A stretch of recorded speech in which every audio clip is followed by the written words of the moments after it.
कृषि कानूनों पर केंद्र सरकार से पहले दौर की बातचीत बेनतीजा होने के बाद किसानों ने अपना आंदोलन और तेज करने का फैसला किया है। दिल्ली की सीमा पर डटे सैकड़ों की संख्या में किसान नोएडा दिल्ली के चिल्ला बॉर्डर पर धरना दे रहे हैं। ऐसे में आज नोएडा से दिल्ली और दिल्ली से नोएडा जाने वाले लोगों के लिए मुश्किलें बढ़ सकती हैं।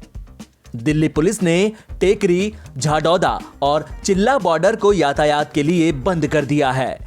किसानों के आंदोलन को देखते हुए अक्षरधाम से नोएडा की तरफ जाने वाले पूरे ट्रैफिक को NH-24 और मदर डेयरी की तरफ डाइवर्ट किया जा रहा है। DND मार्ग पर भयंकर जाम लगा हुआ है। वहीं फिल्म सिटी के पास से सेक्टर 14A रोड को भी एहतियातन बंद कर दिया गया है। सिर्फ जिनके घर हैं उनको ही आने जाने दिया जा रहा है। भारतीय किसान यूनियन के लोग दिल्ली नोएडा के चिल्ला बॉर्डर पर जमे हुए हैं और दिल्ली जाने की मांग कर रहे हैं। पुलिस ने एहतियातन इस बॉर्डर को भी सील कर दिया है। बॉर्डर बंद होने का असर ट्रैफिक पर साफ दिखाई दे रहा है। एक्सप्रेस वे पर भयंकर जाम लगा हुआ है। दिल्ली पुलिस ने लोगों को सिंघू टेकरी बॉर्डर से बचने की सलाह दी है और इन रास्तों पर यातायात बंद कर दिया है।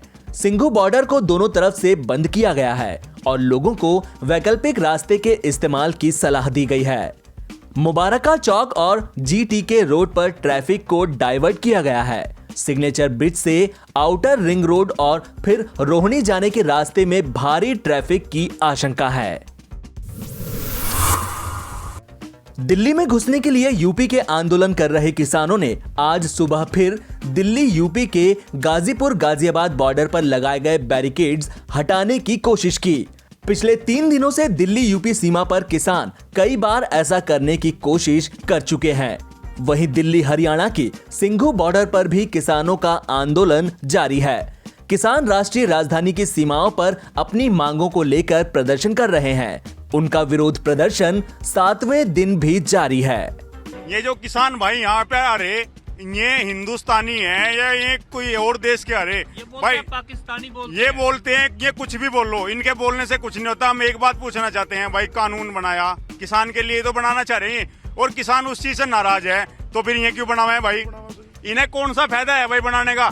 हम मुख्यमंत्री से भी प्रधानमंत्री से भी यही कहना चाहते हैं, इन अब भी स्वतः बुद्धि आ जा और जो हम घर चले जाने 1 महीना हो जाए, चाहे हमारा राशन पानी पूरा लाए हैं, हम हट कर नहीं जाने के कितने भी दिन हो जाए, अब की बार जो अपनी मांग पूरी करवा के जाएंगे।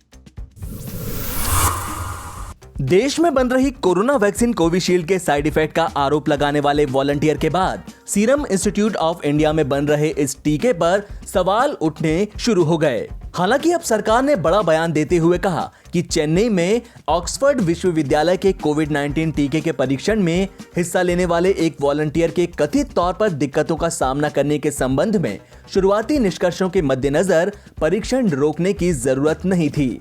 साथ ही स्पष्ट किया गया है कि घटना का किसी भी तरीके से टीके को पेश करने की समय सीमा पर असर नहीं पड़ेगा। केंद्रीय स्वास्थ्य मंत्रालय ने कहा कि सीरम इंस्टीट्यूट ऑफ इंडिया के परीक्षण के दौरान सामने आए अप्रिय चिकित्सा घटना की जांच भारत के औषधि महानियंत्रक कर रहे हैं, ताकि पता लगाया जा सके कि घटना और उन्हें दिए गए डोज के बीच कोई संबंध है या नहीं।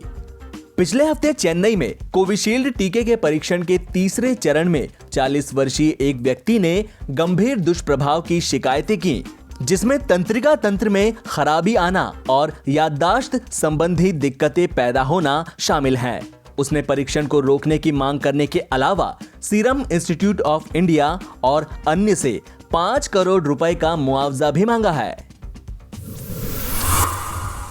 देश में कोरोना वायरस के कुल मामले बढ़कर बुधवार को 95 लाख के करीब पहुंच गए। इनमें से 89 लाख से ज्यादा लोगों के संक्रमण मुक्त होने के साथ ही मरीजों के ठीक होने की दर बढ़कर 94.03% हो गई है। केंद्रीय स्वास्थ्य मंत्रालय की ओर से सुबह 8 बजे जारी आंकड़ों के मुताबिक देश में एक दिन में कोरोना वायरस के 36,604 नए मामले सामने आने के बाद देश में संक्रमण के मामले बढ़कर 94,99,413 हो गए। वहीं 501 और लोगों की मौत होने के बाद मृतकों की संख्या बढ़कर 1,38,122 हो गई। आंकड़ों के मुताबिक कुल 89,32,647 लोगों के रिकवर होने के साथ ही देश में रिकवरी रेट बढ़कर 94.03% हो गया है। वहीं कोरोना वायरस से मृत्यु दर 1.45% है। देश में लगातार 22 दिनों से इलाज करवा रहे लोगों की संख्या 5 लाख से कम है। अभी कुल 4,28,644 लोगों का कोरोना वायरस संक्रमण का इलाज चल रहा है, जो कि कुल मामलों का 4.51% है। उत्तर प्रदेश में फिल्म सिटी के निर्माण को लेकर फिल्मी हस्तियों से बातचीत के लिए सीएम योगी आदित्यनाथ मुंबई दौरे पर हैं। एक दिन पहले उन्होंने बॉलीवुड अभिनेता अक्षय कुमार और सिंगर कैलाश खैर से मुलाकात की। बुधवार को बोनी कपूर, तिग्मांशु धूलिया समेत कई प्रोड्यूसर डायरेक्टर्स के साथ बैठक का प्लान है। इसी के साथ मुंबई फिल्म सिटी के यूपी में शिफ्ट होने की चर्चा तेज होने लगी है और महाराष्ट्र की राजनीति में भी घमासान मचा हुआ है। योगी आदित्यनाथ और अक्षय कुमार की मुलाकात पर शिवसेना सांसद संजय राउत ने तंज कसते हुए कहा कि 5 स्टार होटल में ठहरे साधु महाराज के लिए अक्षय शायद आम की टोकरी लेकर गए होंगे। उन्होंने आगे कहा कि मुंबई की फिल्म सिटी अगर कोई यहां से लेकर जाने की बात करता है तो यह मजाक है, इतना आसान नहीं है।